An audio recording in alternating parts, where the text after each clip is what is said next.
be good.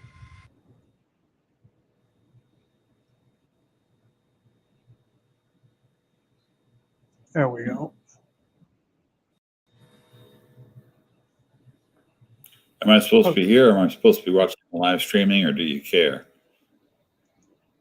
Live streaming is on right now. It's just started. You could be here or in the live stream. If you're here, you can participate. If you're on live streaming, you just see what we talk about. Gary, did you say that you didn't turn it on, that someone else did? I did. Oh, okay. Hi, Jabber. Hey, Bill. Still hanging out in Florida? Well, I'm in North Carolina, but maybe I can go to Florida next time. I had a contract with CenturyLink a few years back, and I was staying with a guy who had a spare room to rent. His mortgage was underwater, and he needed some financial help, so he rented out a room. And he worked for the county there, and I was thinking very seriously of getting a house in Florida and finishing out my career at CenturyLink. But I was walking out of his house one day with a towel and my swimsuit under my arm, and he said, "Where are you going?" I said, "I'm going over to the lake to take a swim." And he said, "That's a bad idea." And I said, "Why?" And he said, "Because every time you read about a drowning death in the paper, it's really an alligator attack." And he worked for the county. I assumed he had some verifiable knowledge there. Probably said, good. Yeah. Perhaps I'll try your pool instead. Yeah. Well, down in I lived in Miami, and my house was not on a canal, but the house across the street was. But a lot of canals.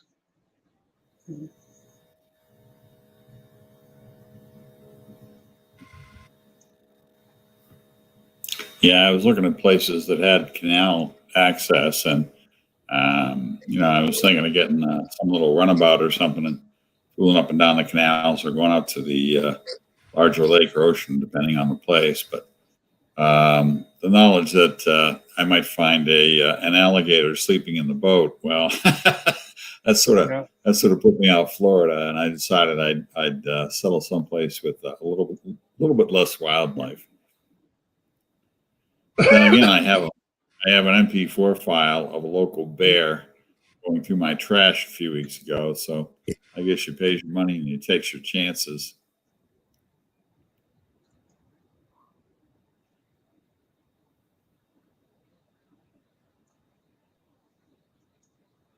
I'm going to check the live stream real quick. Be sure you get my good side, okay?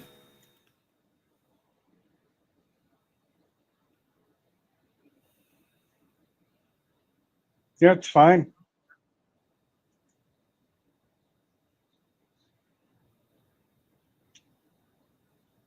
Bill B, are you sure you got the right URL? I put it on there. Yeah, I clicked directly off the page on the BLU website. Let's see. It looks like the video that's playing there was last month's. Oddly, Jerry, you were wearing the same clothes apparently last month. Right now we're seeing, I forget the guy's name, but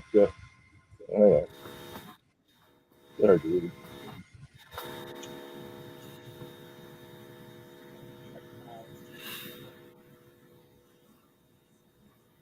Oh, the live stream that's up on the home page right now is the correct one. I just clicked on the one on the home page, and what's playing now looks like last month. It's not live at all. It's like an hour and 13 minutes. Oh, it says video unavailable. I'm not sure. Let me just see what is what I posted on the chat.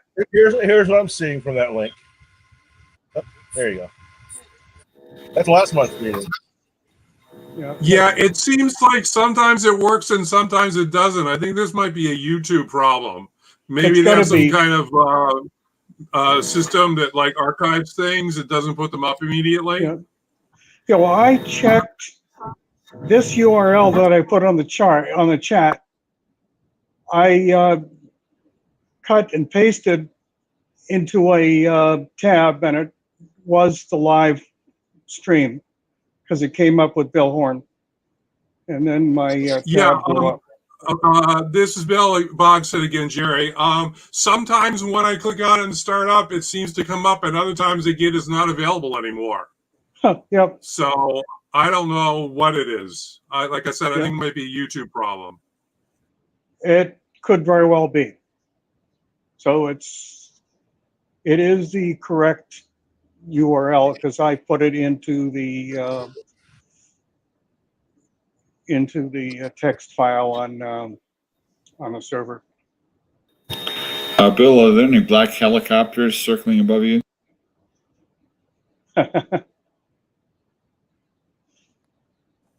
I'm in the bunker. I can't tell. Touche.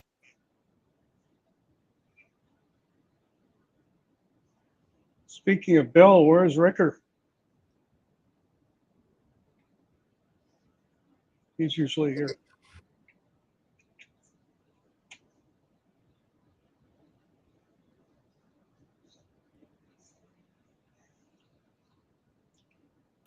Yeah, but I should ask. You still in Attleboro? The Steam Deck? Yeah. Yeah, we're still hearing still getting the one from I think it was last month. Hang on, I'm gonna try this. Sure, I guess. I know some about it. I don't have one, and I haven't ordered one. I can't talk about what it has in it and how it works and everything.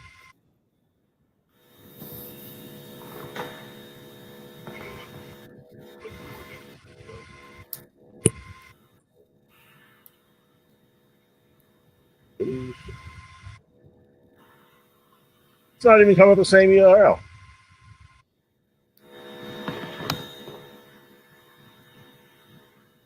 I'm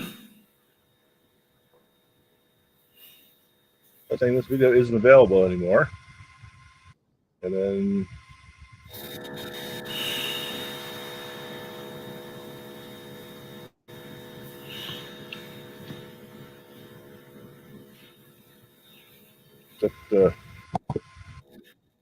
so Dipsy thinks it's still live streaming.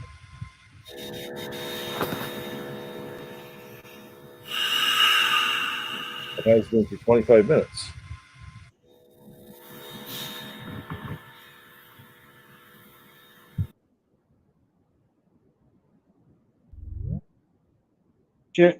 Jabber, if you click on the one in the chat, you will get this live stream. I figured it out. The one in the chat works. The one on the website is missing the letter L at the very end of the URL. Oh. One letter is not there. Okay. It should be SOSL, and it's SOS at the end. Ah, okay. Okay, I'll get that fixed in a moment. Yeah. Click on the one in the chat. You will get this live stream. Yeah, it's a. I figured it out. Thank you very much. And somebody has the live streaming going because they hear it in the background. Hey, Jerry, is SOSL a file type? Is what? Is SOSL a file type? No. No, it's a randomized key. It has no meaning. Okay, I'm just stuck back in the 60s. It's just a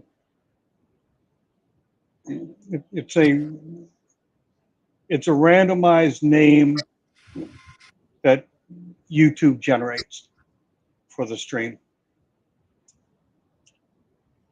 And let's check the web page. Absolutely correct. No, the web page actually was wrong. That wasn't a lowercase L; it was a capital I. I just checked that. Okay. Yeah, I probably Don't know why. Because I usually copy it directly from live streaming using their share. I don't use a cut and paste.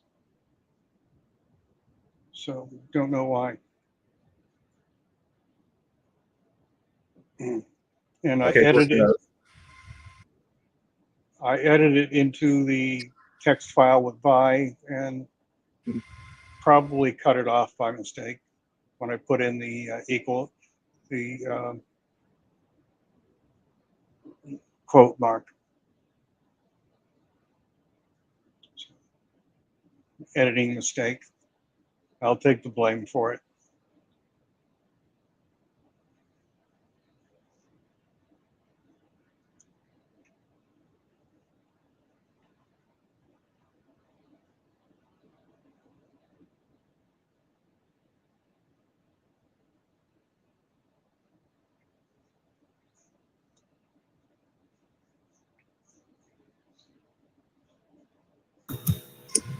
And which service is bit.li? Where are they located? Who? .si, I should say. JIT.si, where are they located? I'm pretty sure it's not a geographic name. Yeah, it's not. It's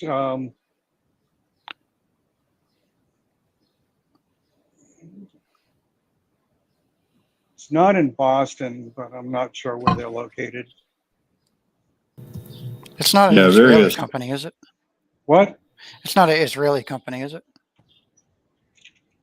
No, I don't think so. They come up when you exit Jitsi, they come up with their own little advertisement. Well, I asked because several of the people have had their video clipping off or turning off and, coming back at various times. So I'm not sure how it's set up or why they do that. Well, if I understand correctly, in the Jitsi client, everybody is receiving everybody's streams, and you could easily overload a low-powered computer if you get 12 people with pushing video. Mm-hmm. Yeah, I've had on here, we've had probably up to 30 people on with no problem. But, during the speaker presentation, most of the people are on, just cut their video off. So I'm not sure, but I do see some people pop off. We had the problem with Dennis when he was giving his presentation.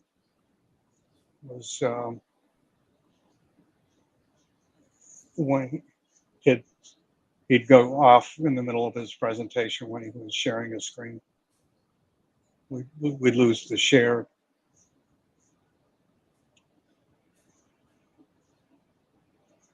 Oh, one thing, if you remember a few years ago at an Install Fest, John Herta brought in his computer, and it was one of the first computers we had seen with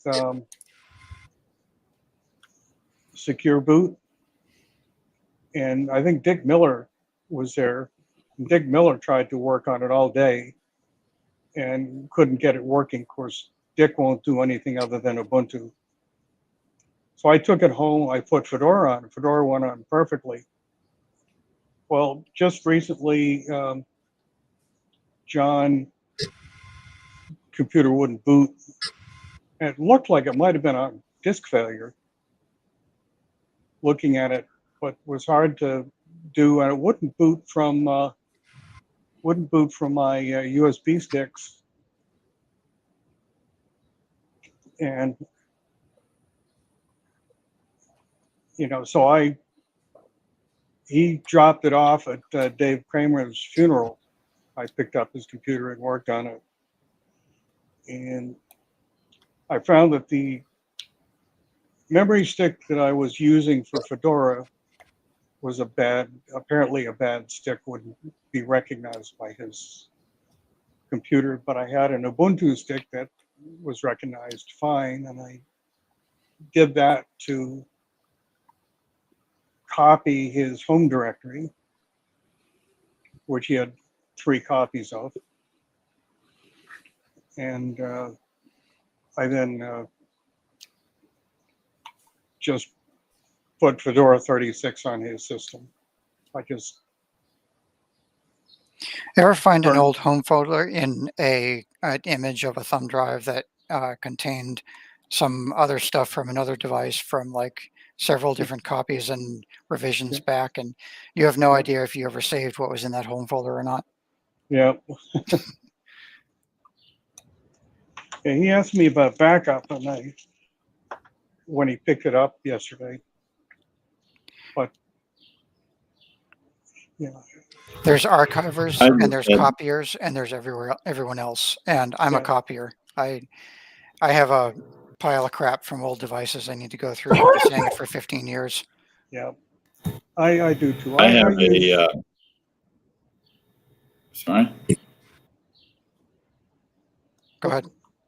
I use Back in Time, which I used to use. What did I used to use, Jabber? I forgot. For what, backups? Yeah, for backups. I have no idea. I got to go ahead and plug Restic here. The best backup tool I've ever used is Restic. Yeah. Our snapshot is what I used to use, which is a Perl-based system that uses rsync and does a pretty good job. But it runs off of cron. It's really not ideal. So I went to Back in Time, which does a similar thing. It uses rsync with the same options, but it's graphical. You can easily go back a day or an hour or whatever, however many backups you have. But Back in Time is a graphical user interface where our snapshot is a basically text-based. But they both work well. What I like about the Restic backup system is there's a few things. Encryption is not optional, so you don't have to worry about putting encryption at a lower layer in the file system. You just it's there. And Restic allows you to set up an HTTP endpoint from a Restic binary, an HTTP endpoint that can receive backup data, but it can be optionally append only, so that the target, the machine that's being the source, the machine that's being backed up, can actually connect over HTTP and say, here's all my data. And that machine can have a password that's not capable of erasing the actual backup repository or destroying any data in it. And Restic is also very fast. I have like, I don't know how many gigabytes of data on my DreamHost account in several different projects, and it runs through all of my projects in a couple of minutes. And it's very good about ignoring files that haven't changed. Yeah, I've got a desktop machine which runs Windows, and made the mistake of sharing my sister's AV subscription from Norton. Norton offers cloud backup, all included, blah, blah, blah. Except they're constantly reminding me that I need more storage, and I'm constantly telling it to back up less stuff. But the problem is that once you get into Norton, if you try to recover something, it is a nightmare to actually recover a file from Norton Cloud. They only allow you to download one file at a time, and you have to specify the file perfectly. So you have to make zip files ahead of time, or else it's useless. Well, you have to search around and find whatever file it is you're looking for, files you're looking for, and it's only one at a time. It's abysmal. I've never seen a worse recovery. So they don't have what's the mode for? I killed my laptop. I want my files back. How does that work? You reinstall or put a new disk or whatever, and after you reinstall Norton, you can go out to their cloud and do the recovery, but only one file at a time. That's useless. Yeah. Well, agreed. They make it a big selling point. They offer cloud backup. And as we all know, backups are easy and recoveries are hard, and they make it so hard it's like a joke. I've had to not do even- restores with Restic before, and I spend like 10 minutes trying to figure out exactly how to invoke the command, and then 30 seconds waiting, and the backup is restored. Yeah. Well, if you wanna join my nightmare, try Norton sometime. That sounds And terrible. I don't think they have a whole PC restore capability. They want you to get your OS installed from some other means or whatever, and then you can download Norton and go after your whatever files you have out in their cloud. Yeah, both our snapshot and back in time essentially create a full copy of what you're backing up unless you exclude things. And it uses rsync to copy them across, and it uses the hard link feature so that you have two identical files, they'll be hard linked together on the backup site. So you have a full backup for every time you back up, even hourly, but almost everything will be strictly a hard link, so it won't take up any extra space. And restoring from either our snapshot or from back in time is really very easy to do. Restic will actually deduplicate blocks. You just throw blocks at it and it saves blocks. Yeah. And it automatically chooses the correct size of a block for a given file and changes midstream. And every time you give it a block, if it's already been stored, it won't store it again. Okay, I will thank you, Jabber, for fixing the link. I've actually had a lot of problems with our snapshot.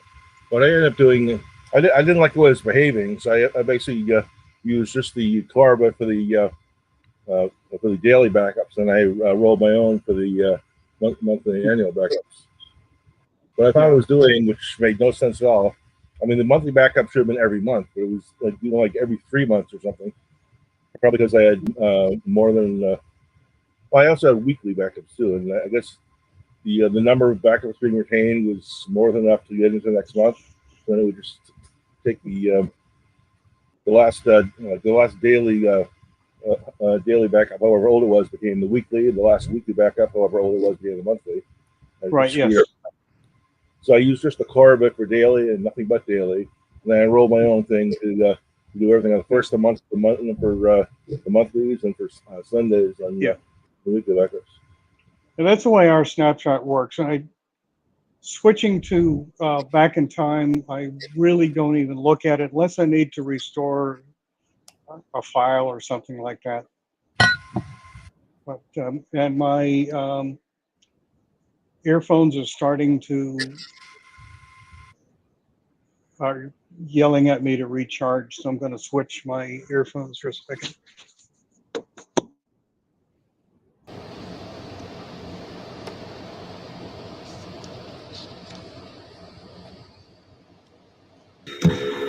A number of jokes about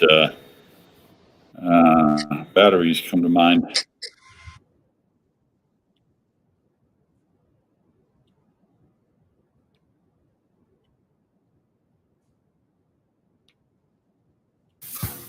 Oh, Jabba, here's your question. Do you know any ham operators in Attleboro?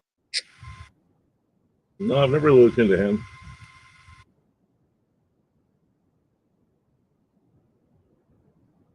I remember Bill Horn was really big at that, but I think he's somewhere from Cambridge or something.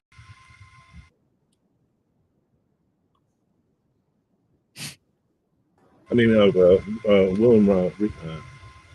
Okay, can everybody hear me now? I switched to earphones because my Jabra earphones. Bill Horn too. Jerry, we hear you. Yeah, they needed to be recharged.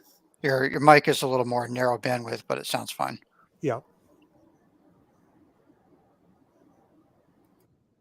Am I being heard clearly? Sure. Okay. You're good, Brendan. I can hear you clearly. I didn't hear anything from Jerry, though. Oh, I heard Jerry. I'm here. Listen.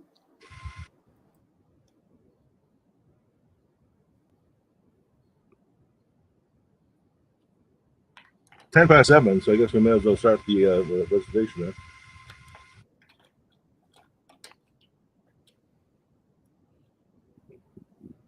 You got the recording going and everything? Do I introduce myself, or you're going to start, or what? Yeah, go ahead. Start. We might as well. I think most people that are going to be here are here. Okay. Jerry, you want to do the intro so I have a cutting point when I edit the video? Okay. Okay, the question and answer period is ended. We're going to start our regular speaker right now. Speaker is Brendan Kidwell, who is coming us from New York. He's a longtime VLU member. Used to go to all the Cambridge Brewery after meetings. And Brendan, you can do the rest of the intro. Okay. I'm just going to start sharing my entire screen and then minimize the meeting. Okay. So you can see a web page on the left. Can you all hear me? Yes. Okay. We can see the rub. So I'm Brendan Kidwell. I used to live in Boston, and I moved to New York City 2012, 2013, something like that, a while ago. And I've been on and off member of the club for a long time. My day job is I have a salary job at a giant company building websites and web applications for all kinds of things, internal projects and external projects for clients. And on the side, I just kind of hack around with IT stuff. I like to make software, write how-tos, do presentations like this. And so I've got my own home file server right now. It's a Raspberry Pi 4 with 8 gigs of RAM, and I really love it. It's a nice machine. It only draws about 5 or 10 watts. And a while ago, I installed Google Docs. I mean, not Google Docs. Instead of Google Docs, I installed SeaFile and LibreOffice Online. LibreOffice Online is by Collabora. They're the ones that that's kind of the commercial company that does most of the financial support for the LibreOffice project. And so with those two things together on my file server, I get nice I've got file sharing with myself, file sharing with other people. I can create collections. I can synchronize them. I think I have the client running on this machine. Yep, there's the SeaFile for Windows. There's a Linux desktop version. There's an Android version. There's probably an iOS version, but I don't really use iOS much, so I couldn't say. Pretty sure there's a Mac desktop version. And this SeaFile client will ping the server periodically and ask if there are any changes. And every time you change files locally, it'll push them up to the server right away. It detects conflicts, and it'll show you on the client side, I've got 2 versions of this file. What are you going to do about it? And so that's all SeaFile. And I also managed to install the Collabora LibreOffice Online. And that gives me the entire, well, most of the LibreOffice document editor suite in a server client program where the client is your browser. And you've probably used Office 365 before, and you probably used Google Docs before. And I'm pretty sure that the way that LibreOffice Online works is a little bit different. It's actually a graphical program running on the server in the server's process space, and it boots up a JavaScript-based terminal emulator specialized for LibreOffice. It boots that up in your browser, and your browser connects the terminal emulator to the graphical server process running on the server. So the upshot of that is that the actual UI code that says, I want to put widgets here and draw them this way and order them this way, that's all the same code that you're using in the LibreOffice desktop build that you get from the Ubuntu package repositories and the Red Hat and all the other OSs. And I don't know why I just tried to open this Alice in Wonderland document and nothing has happened. It's running on a Raspberry Pi. I may have killed it. I've used it before. I've done spreadsheets in it. Let's try it again. And I am going to show you how I installed most of this stuff. Unfortunately, there was a little bit of a glitch, but I'll get to that when I get to the installation part of this presentation. Let's see if this works.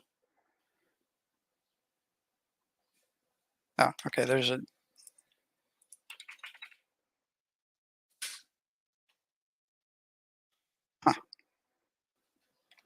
Okay, let's try the other browser with my different profile.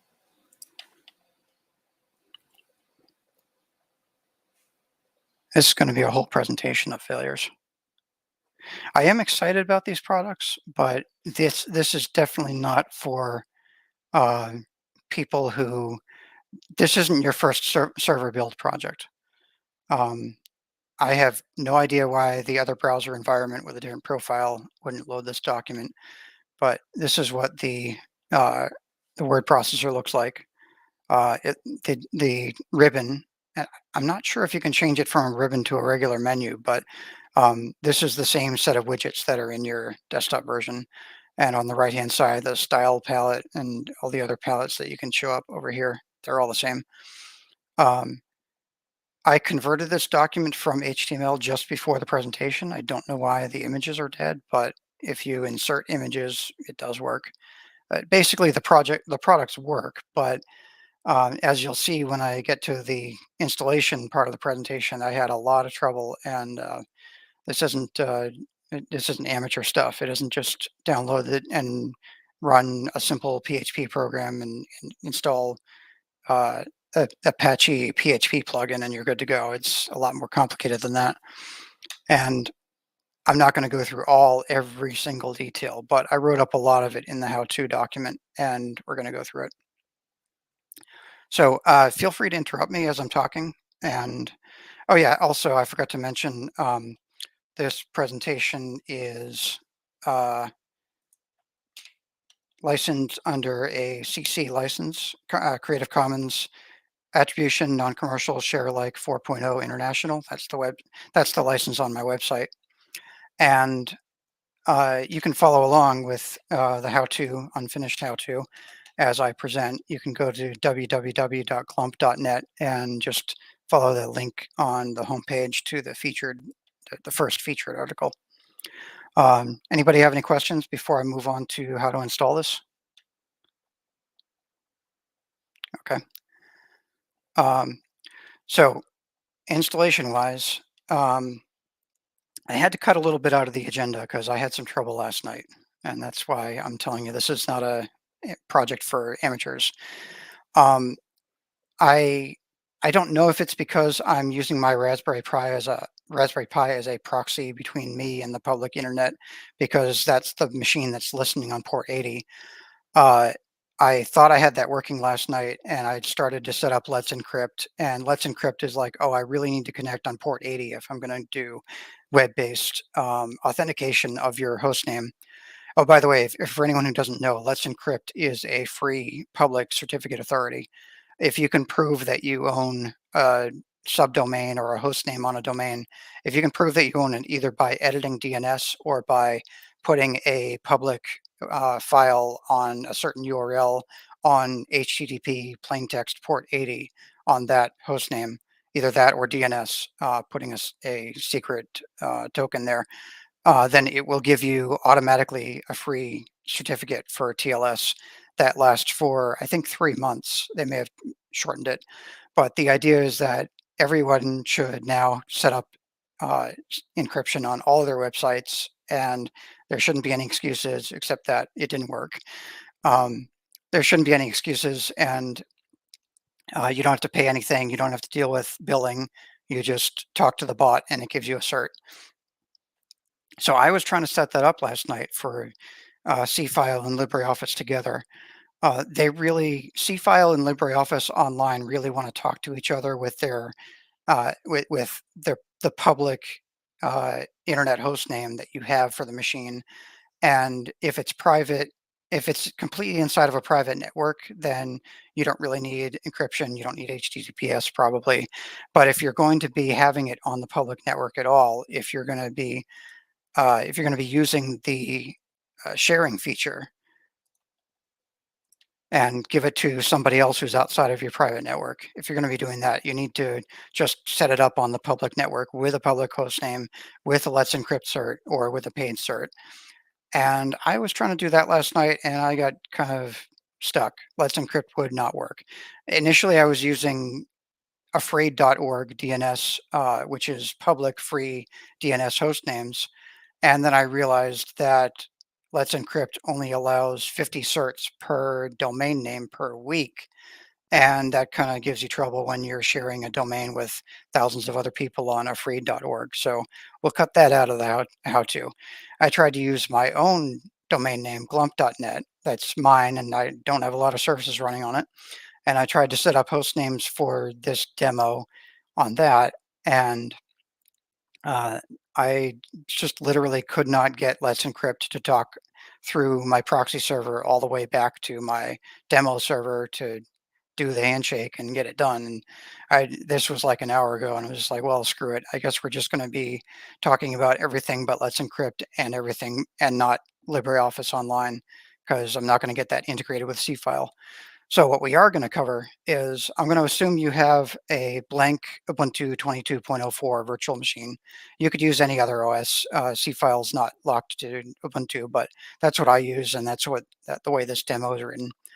We're going to set up encrypted storage on the local project machine in such a way that we're not using full disk encryption, because if you do that, if you've ever done it before, you know that you pretty much need a console attached to the machine.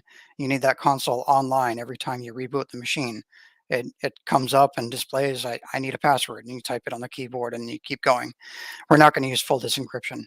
We're going to use GoCryptFS, and we're going to integrate it with systemd in such a way that systemd is going to boot up just enough to start SSH, and then it's going to stop and send me an email over SMTP. I'm going to get it in my email box and say, oh, the server rebooted. I've got to log in. SSH in, manually type in the password, unlock encryption. And then when that happens, systemd is going to say, okay, it's time to start all the other services that I had running. And that scheme is what I'm using on all of my personal servers. I've got a personal server at home, the Raspberry Pi, and I've got a cloud server at Tornado VPS. And that scheme is working very well for me. So that's encrypted storage after notifying the sysadmin to log in SSH. And then we're going to go through installing SeaFile internally in my private network without using a public host name and without using no access to the outside internet. We're not going to use the sharing features, because that's just literally as far as I got. And I don't have working notes for Collab or LibreOffice Online. So that's my intro, and we'll go right into it. Any questions before I continue? Okay. So let's see, there's my assumptions. I already said that. We're using Nano to edit the text files. I assume you're behind a NAT at home and you can edit your port forwarding, but we're skipping the NAT. We're skipping the public internet access. Just go straight to the internal stuff. When I get a clean Ubuntu 22.04 VM, the first thing I do is I install Avahi daemon, which is the same thing as ZeroConf. It's the same thing as Apple's Bonjour. And what that does, I install that on one of those things on all of my machines inside the network. And that way you're not relying on Samba or NetBIOS or all the other old stuff for name resolution, and you're not relying on IP addresses. Avahi daemon will just use the ZeroConf protocol and say, hey, everybody on the network, I'm this IP address and I'm this host name, and here's all the services I'm running. We're not using that last statement. We're just using the first two, that this host name is this IP address. And then that way I don't have to write down IP addresses and copy and paste them all over the network. I already did that at the point where I rolled my snapshot back. So if I start up a Windows terminal here, I'm on a Windows machine. If I ping my project server, tulip.local, name resolution should be working. And there it is, it found it. So I've already got that running. My server is Tulip and I'm logged into it over SSH. And let's move straight on to encrypted storage. And if you're really not worried about the contents of your server and you don't, if a thief breaks into your home and runs off with your hard drive, if that doesn't bother you at all, you can just skip the encrypted storage part. It's completely optional. But I'm going to show you how to do it because that's what makes me comfortable with my stuff. I like to know that if somebody walks off with my hardware, well, at least they can't read it. And so let's see. I'm going to install GoCryptFS.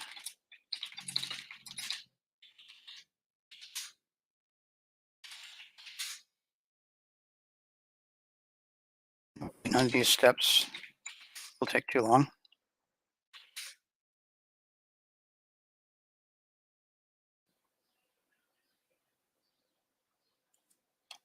So we've got GoCryptFS installed, and what we're going to do is we're going to create a container with 2 folders.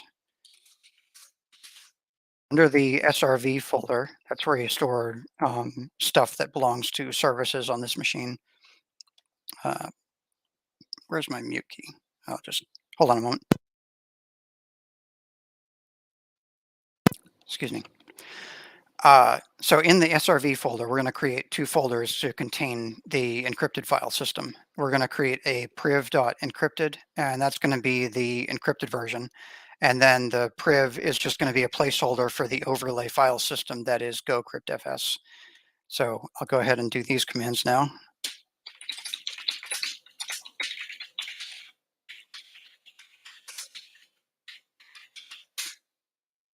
And then I'm going to initialize the GoCryptFS container.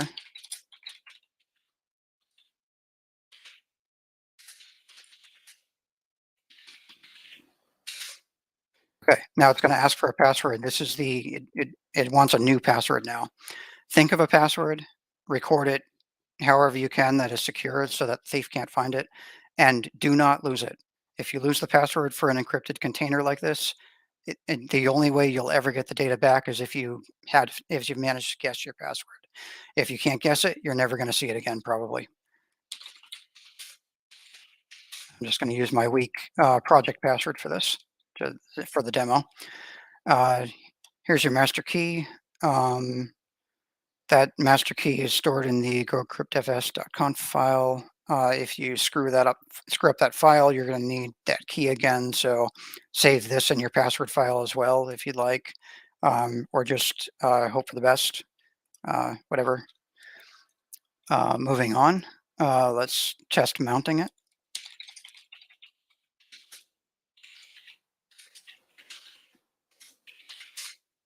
The password.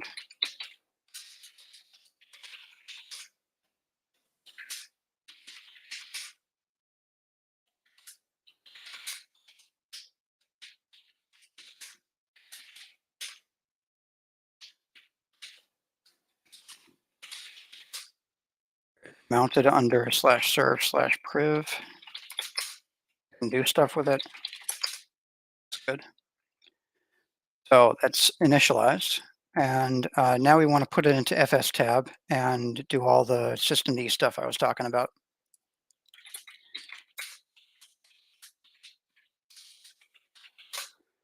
And I'm just going to copy this straight out of the how-to.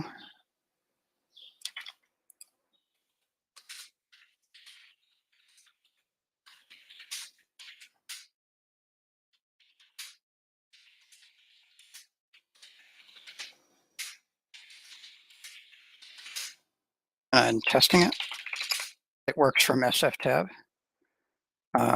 It's giving a little warning here that you use the allow other flag so that other users besides root can see the file system, and that's definitely what we want because we're going to be putting all of our application data in there, and that's not going to be running as root. Okay, moving on. Let's create a we're going to create a new The target in systemd is kind of like run levels that you had in the past with system 5 init and the other init systems. We're going to create a new run level called before decrypt. And then we're going to rearrange the chairs and the furniture so that when the system is booting up, it's going to get to before decrypt. And all this other stuff is going to say, well, I'm waiting for before decrypt to be resolved. And then the other stuff is going to start. I derived this from somebody else's how-to, and I don't understand systemd very well, but this is a bit of cargo cult programming, but I did get it to work. This works reliably, not so much the let's encrypt stuff. And let's see. We want to create a folder of stuff that before decrypt needs. And then we're going to go to that folder. And then we're going to make symlinks to a bunch of things from another run level.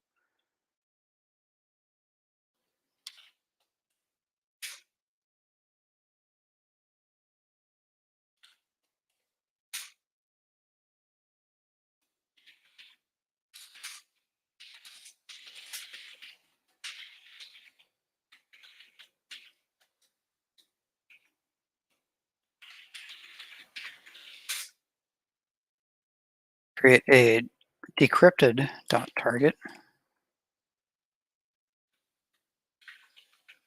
Remember to download these files so they're not indented.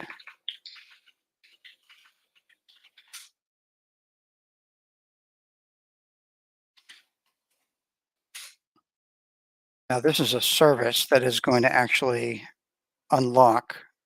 Oh, now that this is related to all the other services that are.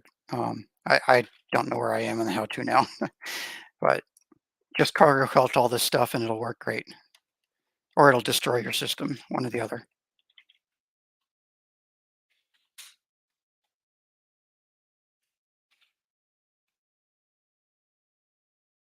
Now we're going to create a shell script that is. Shell script is going to actually do the unlocking of the encrypted storage by calling gocryptfs, or it's going to mount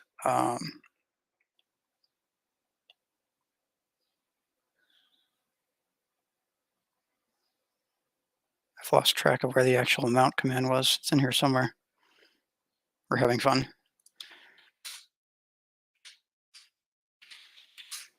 Do I have it mounted now? Yeah, I do.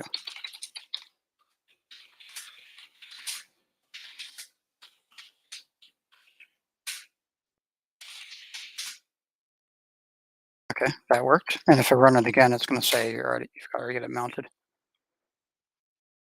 Or not. Oh, it already, there's a typo in there. Oh, no, I've got a.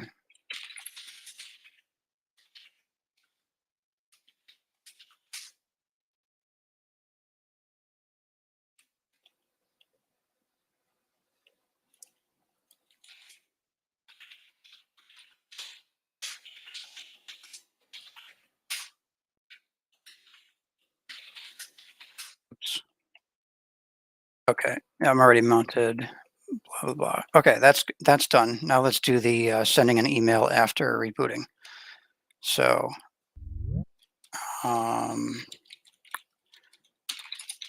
install msmtp, which is a simple mail transfer agent that doesn't queue anything in the Ubuntu repositories. It just takes a message from the command line and connects to an SMTP server and then lets the remote relay handle everything from there. And after we install msmtp, we need to disable the AppArmor profile for it because that gets in the way. You may notice that I triggered yes on the would you like to configure AppArmor because I'm not really sure what happens if I say no. Now let's make a config file.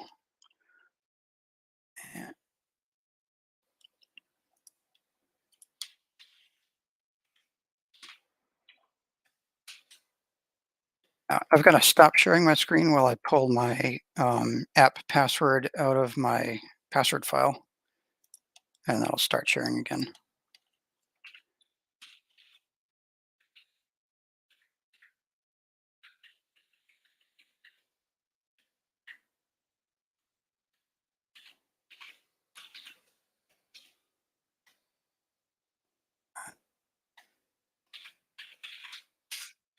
I actually forgot to write it down. I'll have to create another one.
All right, sorry for the wait. I'm sharing my screen again. And now if I create a script that will send a message directly from a command line parameter.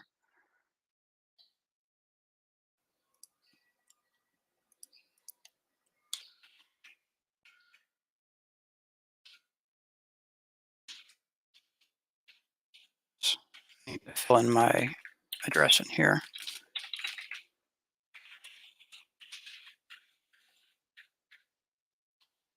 And you'll see that I'm tagging the subject line with the project name so that when I receive the mail, I'll know what that is. And let's try it. Hopefully I filled in the parameters correctly.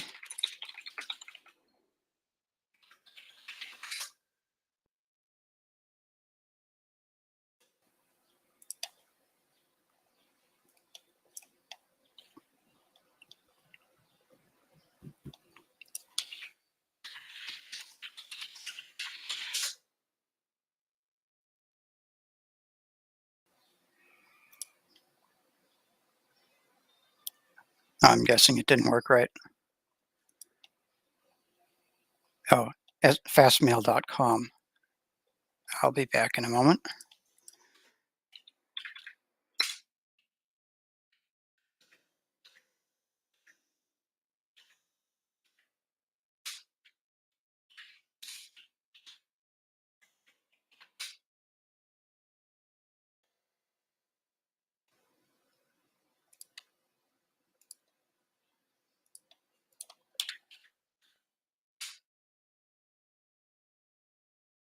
And there we go. So it can send email from the command line now. Back to the how-to.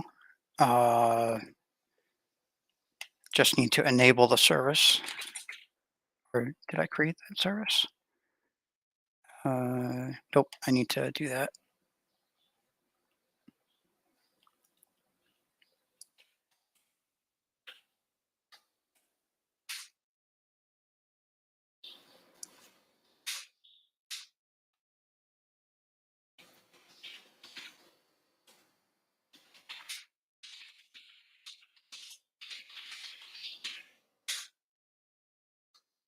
And let's see what happens when I reboot it.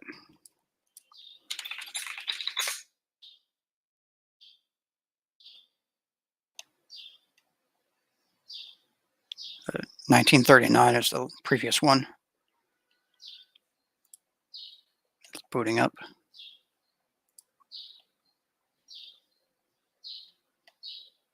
And there you go. So I hope that was just the price of admission. Now let's start installing MySQL and MariaDB, and SeaFile.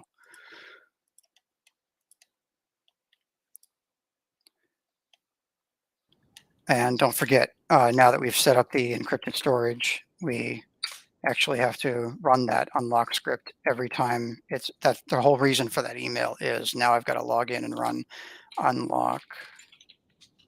I got a quick question. I know if you're using and now storage is ready. Go ahead, Jabber. I know if you're using MariaDB. Does this work with PostgreSQL as well, or does it require MariaDB specifically? I'm pretty sure that SeaFile works with a number of databases, definitely SQLite, and I just chose MariaDB, which is that it's intercompatible with MySQL. One's a fork of the other. I'd be surprised if it doesn't work with Postgres. Recommended requirements. Okay, yeah, but what's the software database? Or maybe not. No, it looks like it might actually require a MariaDB or MySQL. That's interesting. I thought I used to work with SQLite. Maybe I'm thinking of another project. So yeah, if you're a Postgres diehard, either suck it up or you're not going to like it. So I'm going to show you how to install MariaDB with encrypted storage. Now, if you're setting up your own machine and you didn't do encrypted storage, this whole green thing you can just skip. But this only takes a few minutes. So MariaDB server and MariaDB client.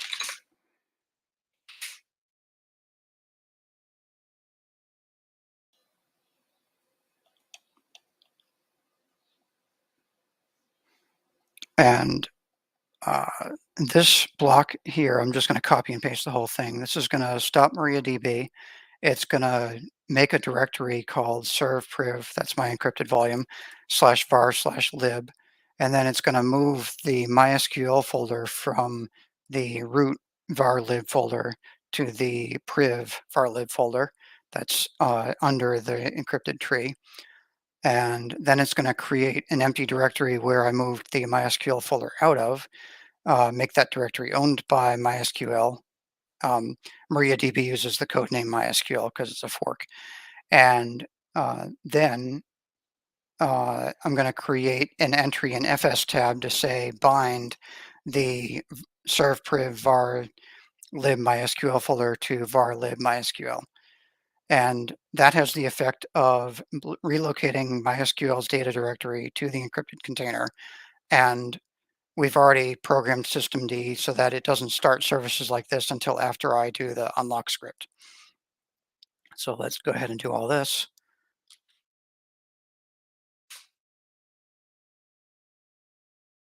And paste in the FS tab entry. And then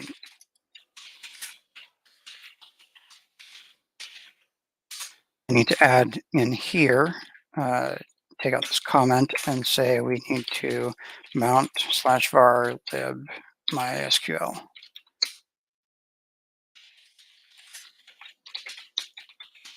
And that worked. And let's go into that folder.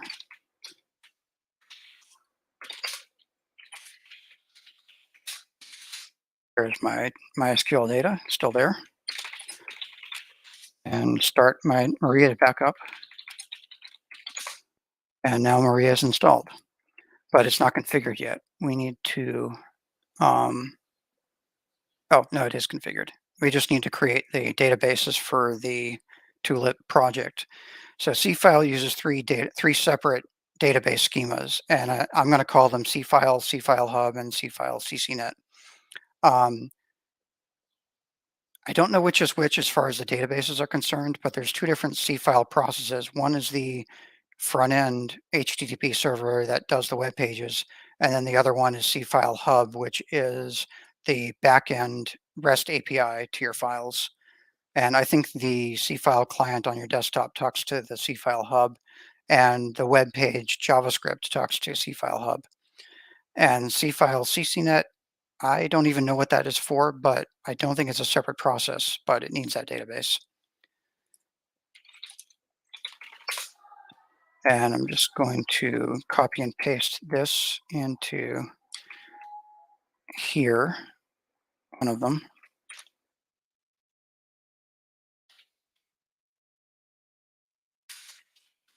And I already created a password earlier for the database. Let's call it propose greeter. And then just drop this into the terminal, and the databases should be ready to go. I should probably flush privileges.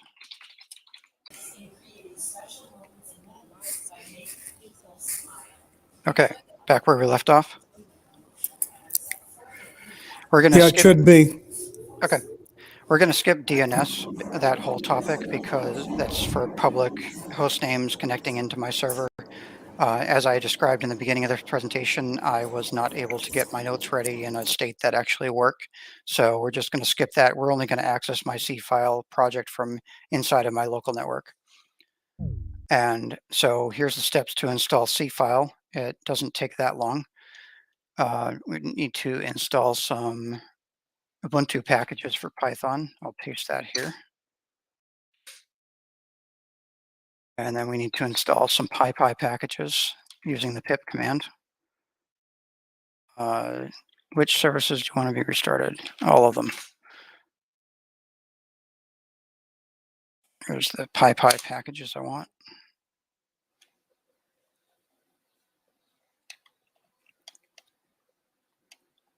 And then we need to create a user for SeaFile. I think I may end up compiling stuff. No, that was another project I was trying to install another day. Everything's ready for SeaFile.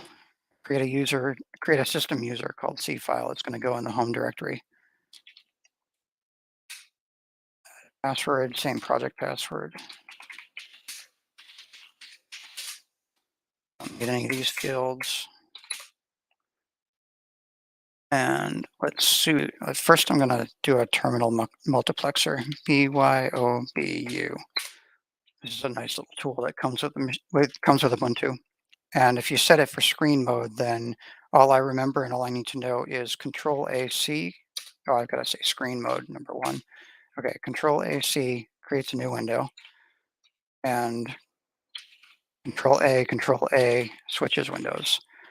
And that's all I remember, and that's all I really need. I know you can do a lot with tmux or screen using the BO-BOO front end, but that works for me. So now we're logged in as SeaFile, and we're going to make a directory. I think we're about maybe 10 minutes or so from having SeaFile up on the screen.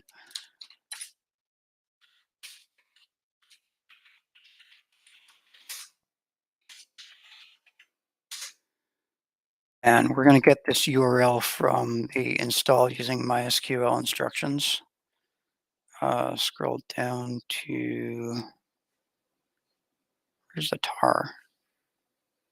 Oh, go to the download page and then get the server 64-bit Intel, copy, and wget, paste that URL.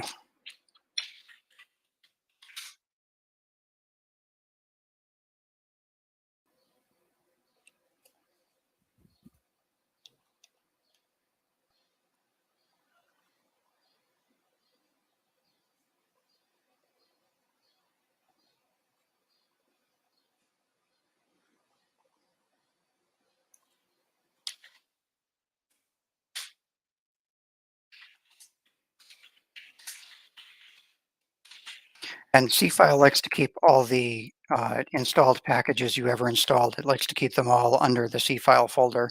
So if you install new ones, you're actually going to create new folders under SeaFile for each of the new versions. And the theory is that if something breaks, you can roll it back because you've still got all the code from the previous release still sitting there. That A was a typo in the ZAXF, but I don't think it hurt anything. So here's my SeaFile 905 folder. And we're going to run setup SeaFile MySQL. And the script is going to set you up. What's the name of the server? Tulip. What is the IP address of the server? I'm just going to, the IP address or domain, I'm going to put in my local network name, tulip.local. That was what was working in zeroconf. And what port do you want to run the file server on? I'm going to use the default 8082.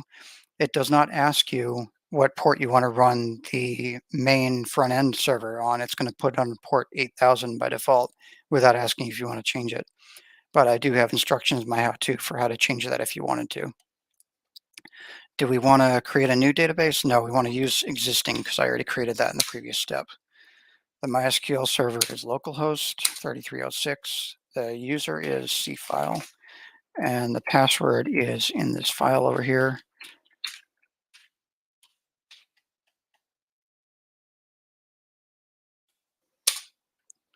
And the database for CCNet is going to be SeaFile CCNet. Database for SeaFile is SeaFile.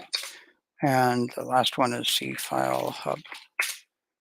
And everything looks good. I'm going to hit enter to continue. It's creating database tables and schema stuff. And let's see. Now we want to edit ccnet.conf. Wrong folder. Go up one. And in ccnet.conf, we need to add this under general. We're going to do service URL equals. I think you can skip some of these steps, but I've found in my installations, which are tricky enough as it is, if you spell out in the config file that this is literally my external URL for the installation, then parts of it get less confused. So we're going to be using port 80 plain text on the hostname tulip.local. I'm going to install Apache in front of it in a few minutes.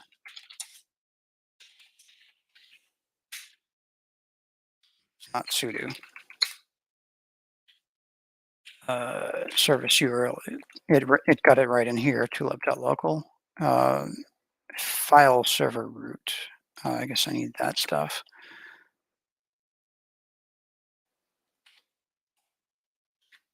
And let's make that HTTP port 80 tulip.local.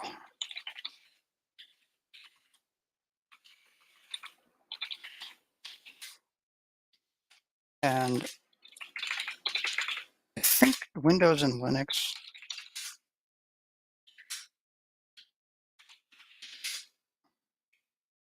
hosts.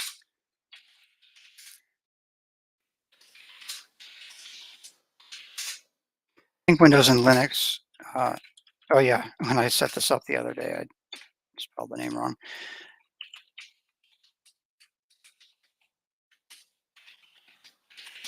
They use zeroconf and Avahi differently, and if I want to put in this resolve tulip.local to the actual localhost address for sure, and if I don't do this, I think Linux might have trouble finding stuff on the .local domain.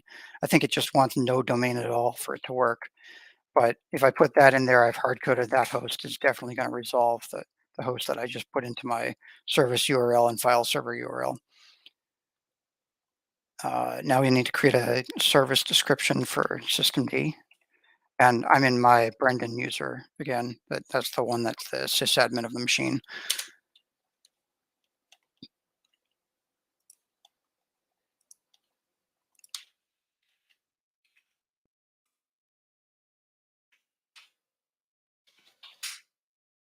And we need to create another systemd service for the hub process.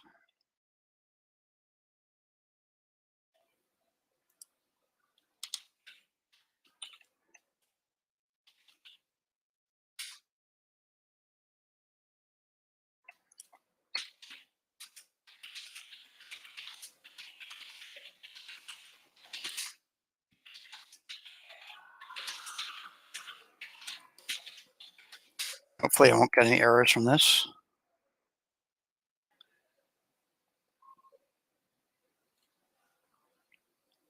Okay, now the storage for SeaFile.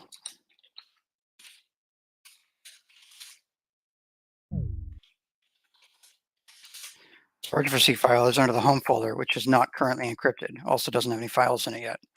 But here's another green block with a to-do icon. We're going to move this over to the encrypted storage and restart SeaFile. Same thing we did with MySQL. So then that's going to be the data files, the actual file payloads, not just the metadata, is also going to be in encrypted storage.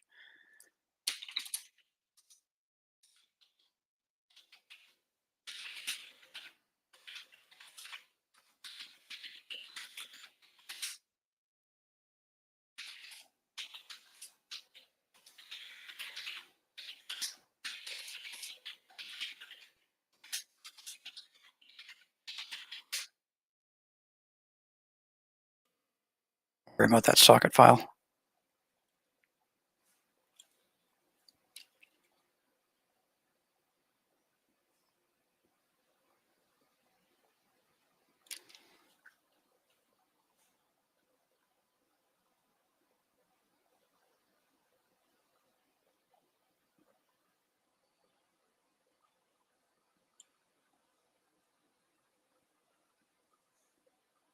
The Raspberry Pi just screams. Oh wait, no, that's not a Raspberry Pi. That's my virtual machine on my very expensive work laptop. Go faster.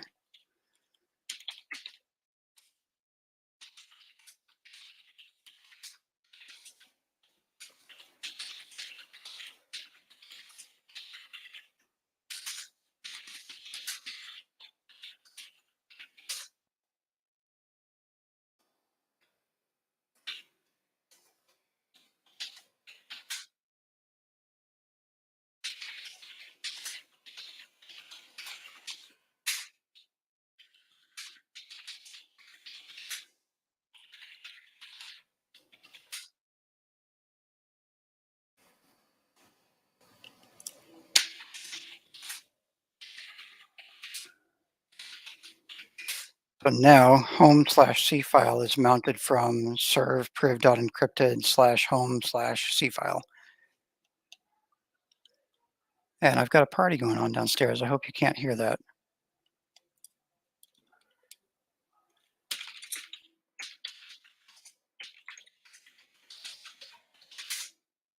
SeaFile and SeaHub are coming back up with no error. And then we'll install Apache and at least SeaFile will be working. So I'm going to go ahead and put Apache in front of it.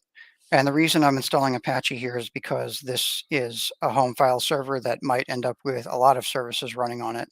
And you don't want to have the first thing, SeaFile, using port 80. You want to have that off on its own port and its own host name. And later you can set up more host names and more ports on the internal machine, and they're all answering on port 80 or port 443 hosted by Apache. That's why we're doing this.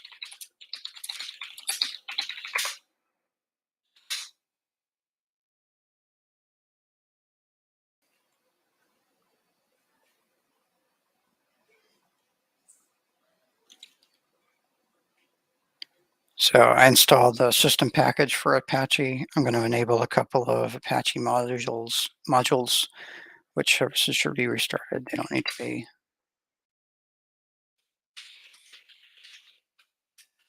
A2 enable mod proxy HTTP, proxy WS tunnel. That's actually only needed for LibreOffice, which we're not going to get working.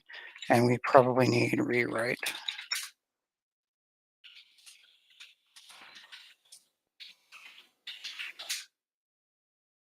We're going to skip the SSL stuff, and we're going to create a site called tulip.conf.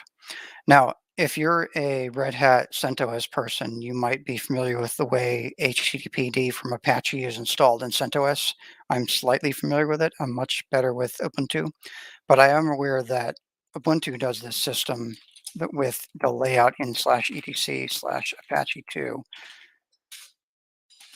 It has, you're not going to worry too much about mods available, the mods enabled. You can just use that script a2 mod and a2 dismod to turn them on and off. What you're going to be doing a lot of on a multi-service host in Ubuntu is you're going to go into the sites available folder, create a site that's going to be a virtual host, and then a2 site, and then type out the name. So we're going to go ahead and do that now for the virtual host called tulip.local.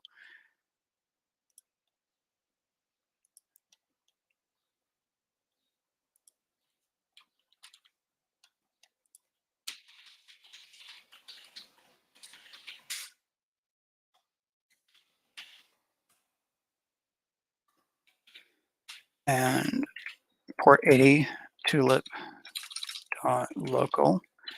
And we're going to skip the redirect to HTTPS because we couldn't get that working.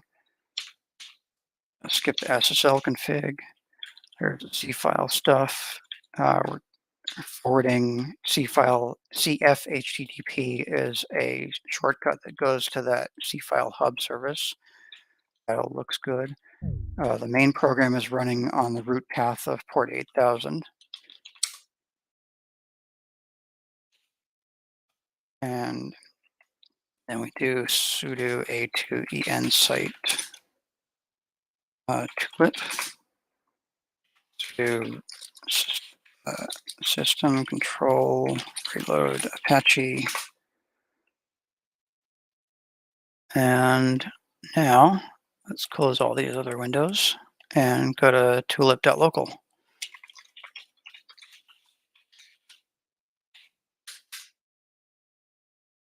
It didn't work.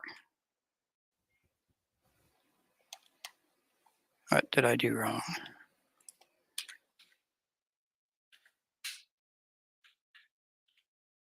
Didn't put a period in here.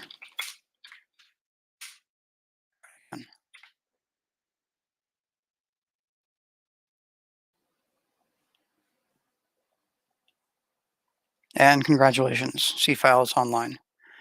I skipped a step somewhere in here. Admin, there's a SeaFile command that creates an admin user.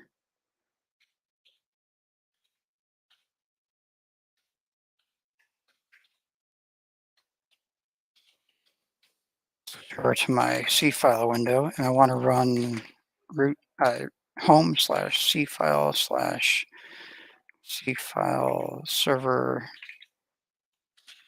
latest /reset admin. Cool. Didn't happen yesterday. Not access parent directories, no such file or directory. Oh, that's anticlimactic.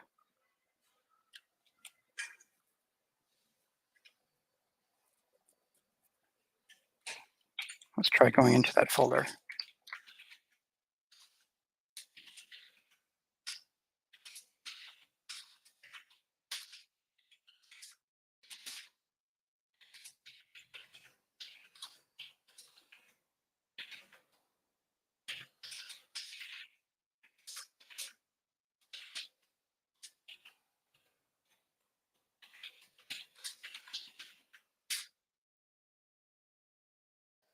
Oh, good, it worked.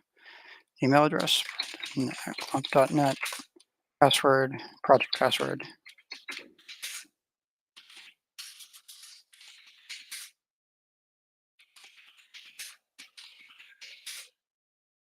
Now, I should be able to log in.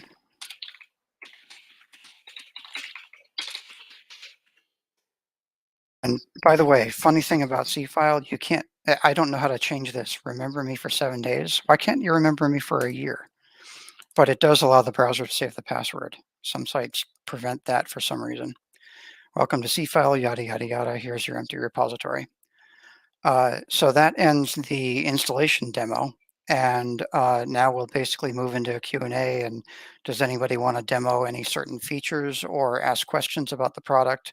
Ask me about LibreOffice, which I wasn't able to demo very well. I open the floor. Okay, thanks, Brendan.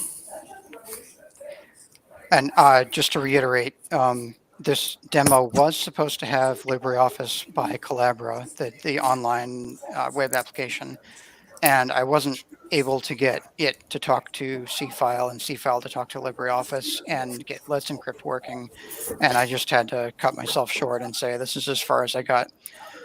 If you check back on this page on glump.net about a month from now, hopefully I will have fixed my how-to so that if you do it, the steps will actually work. But right now it's kind of incomplete and doesn't quite work. The parts that I demoed should work.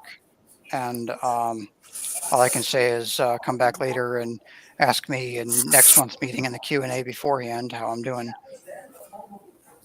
Okay, thank you, Brendan. Can you hear me? Yeah.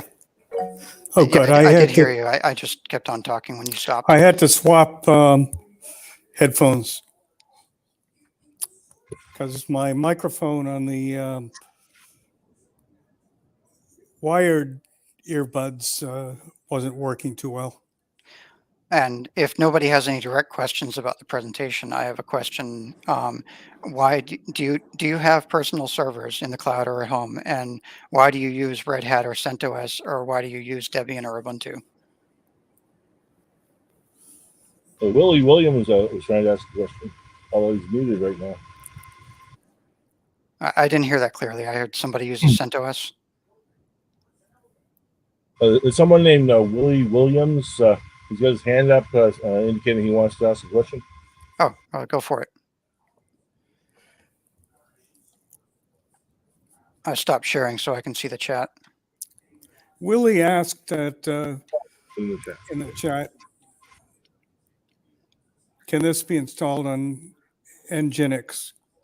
Yes, there's it. If you go into the documentation for SeaFile, and I may have missed where it explains how to use Postgres, but there's definitely a chapter in there about using Nginx instead of Apache. And if you're only putting a single service on that port, you don't even need Apache or Nginx. You can just talk to the application directly over HTTP. And I believe it will work with other web servers, but if you've ever used Nextcloud, Nextcloud has a lot of trouble. Like they document well how to use one web server, and then you try to install it in another web server, and it has so many rules about how to route requests that if you're not using the web server that they used, you basically can't get Nextcloud working. I think it's better than it used to be. But SeaFile only had just a few rules that you saw me editing there in Apache, and you can get those rules working exactly the same way in Nginx, just different syntax. It shouldn't be a problem.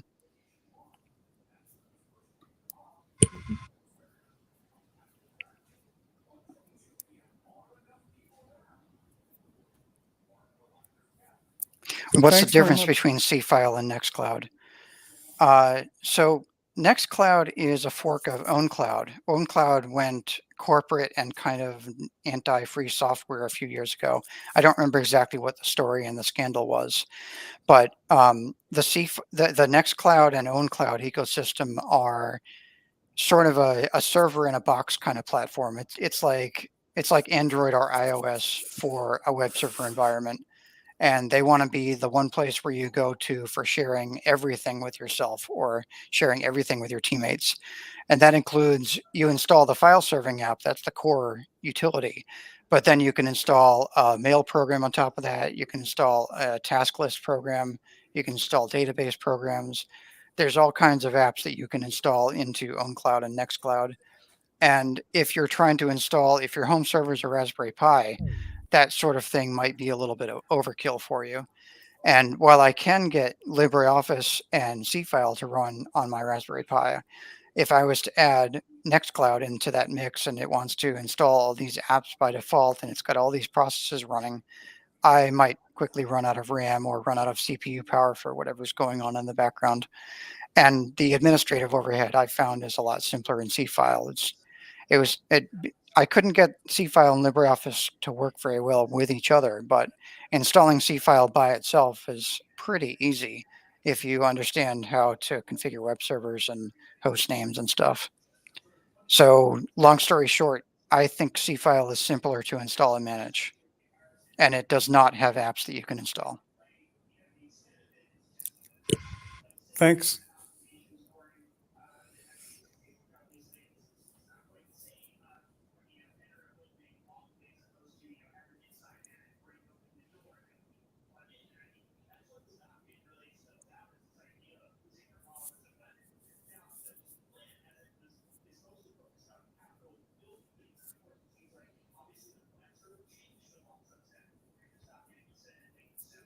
So again, I apologize that my notes were incomplete from my original mission, but I hope you learned a few things from me tonight.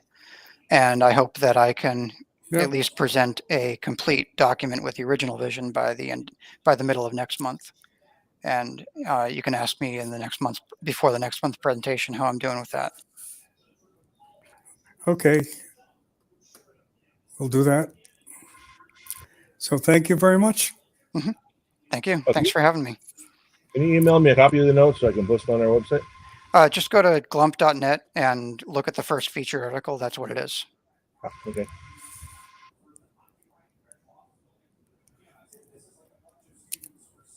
Do we hang out and talk about other stuff, or everybody drop off, or what do we do?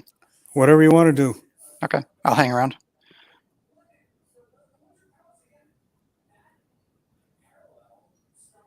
One issue is we need to find a speaker for next month. I've never really come up with anything. Was that addressed to me? I couldn't hear it clearly. That's in general. If anyone has any ideas of something they'd like to hear about, welcome them.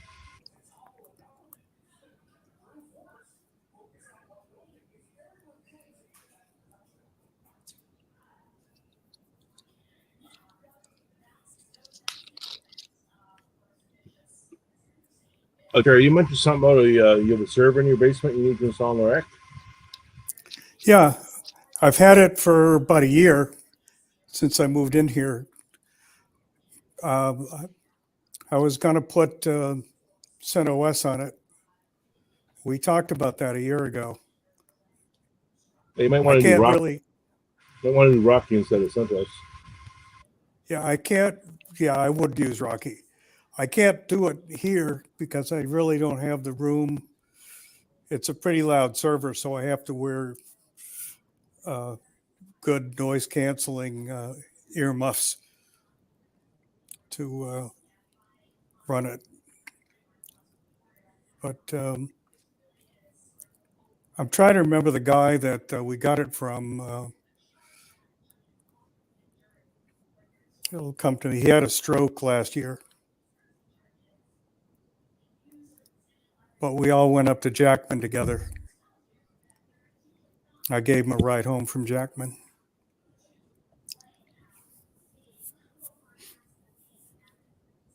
So that server we got in 2019.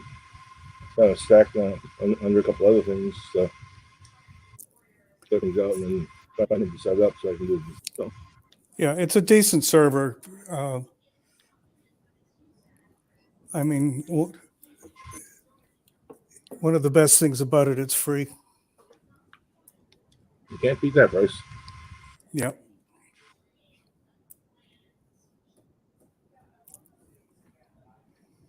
And we're good with what's the name of the place? Synoptic. We're good with them until next April.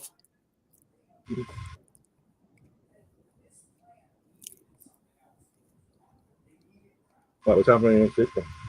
Our host. What's happening next April? What's it there? What? I don't. Your microphone is terrible. You said we're fine until next April. So what's happening next April that'll make it not fine? I didn't understand you. Get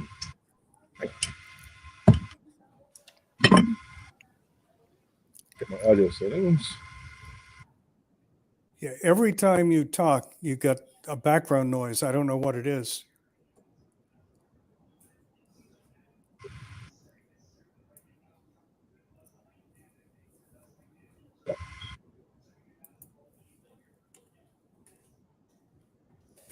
Did you hear that? Yes. Okay. Are you hearing me when I speak? It's almost like you have something whining in the back. It happens when you talk. It's quiet when you're silent, no background noise. But it's really terrible when you talk. It's probably a server that I have running in the background. No, that would be constant. I'd hear that if you're not talking. I don't know. There's a noise filter on my Plantronics microphone. So yeah, I assume there's a noise gate involved, and when he's not actually talking, it goes dead silent because some filter is saying that that's quiet. Oh, could be. Yeah, you're right. And some of the things Jabber is saying I can understand, and sometimes it gets kind of garbled, and my hearing is terrible, so I have no further comment on any of it. Okay. So next month I'll have to remember to shut the server down before the meeting. Yeah. Yeah, I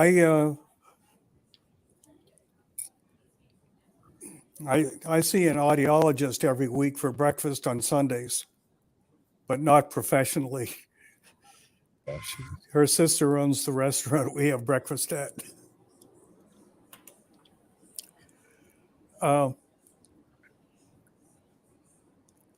Yeah, I have Jabra earbuds, and they're very good, but they've been lasting about an hour on Jitsi meetings.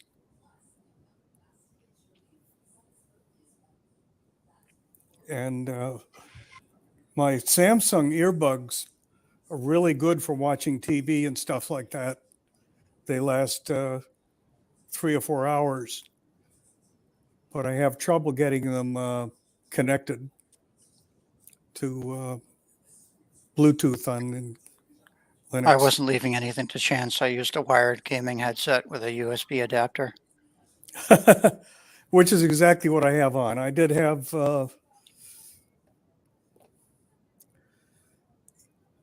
I did have wired earbuds. I bought a noise canceling Bose headset a while ago, like 3 months ago, and I'm sort of disappointed because the package is like, and it comes with an analog audio cable. I'm like, okay, so that and in Bluetooth mode, it has a audio input channel that gets sent up to whatever the host is. So you would think that channel would be available on the analog audio cable, but it's not. You can have analog output from a host to the headset, but the input from the headset to the host is Bluetooth only. Yeah. And I've never seen Bluetooth audio work reliably on a Windows machine. I use my webcam's microphone when I'm using that the noise canceling headset for phone calls. I use the webcam microphone because that's on a USB cable and it's not very far from me and it works. Yeah, I don't like using the webcam because it can pick up sound from my wife watching TV in the next room. Yeah, by far the best is a microphone that's just inches from your mouth, and then you're talking so much louder than all the other noise. Yeah. And how's my sound quality on this? It's clear. Good. This I bought when I was at Red Hat for meetings and stuff like that. Actually,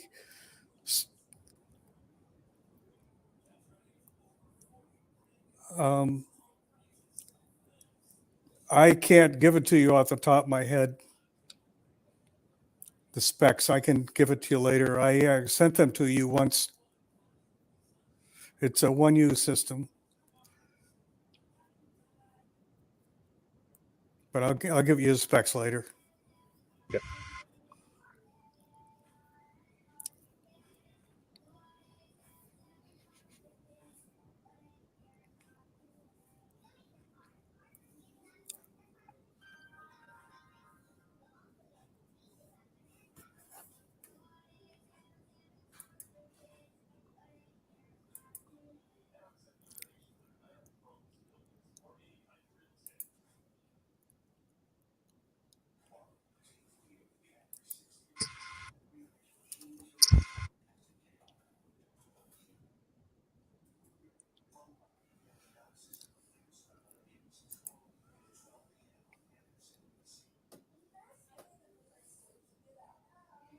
Yeah, the earbuds are nice because they're comfortable and you can move around and you're not tethered. I don't like to be tethered.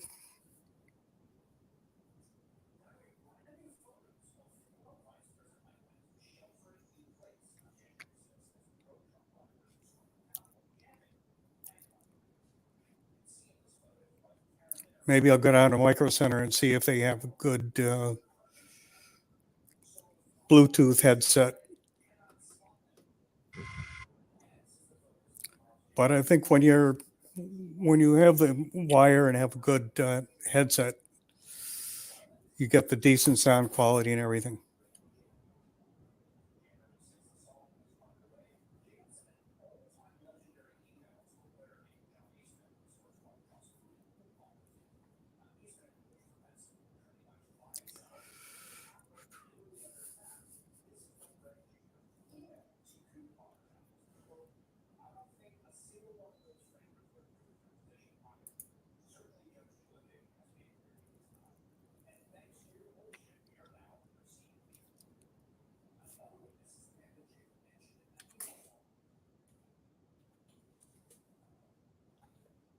Does anybody know if Office 365 uses the LibreOffice style of web document editor, or does it use Google Docs style?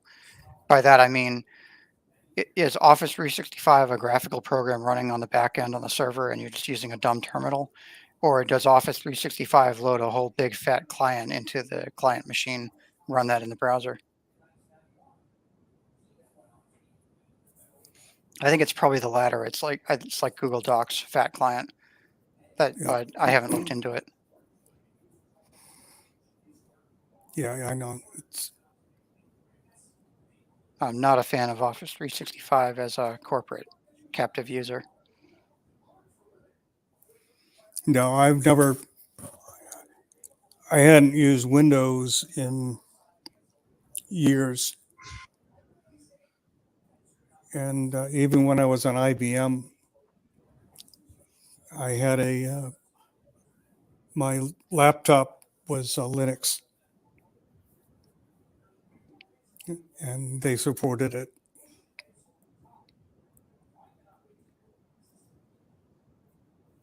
I think I'm going to call it a night. So I'll see you all next month. See you later. Okay. Thanks for hosting me. Had a good time. Sure. Okay, Brendan.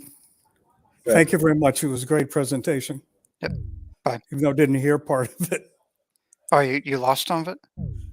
Well, I kept getting messages on my audio messages on my Jabra headset.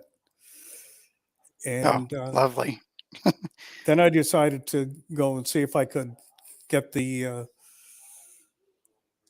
Samsung Bluetooth on, but I couldn't get that on. So, well, hopefully I can get the kinks out of my how-to and you can read it in a month from now. Okay, that's great. Talk to you later. See you next month. Bye.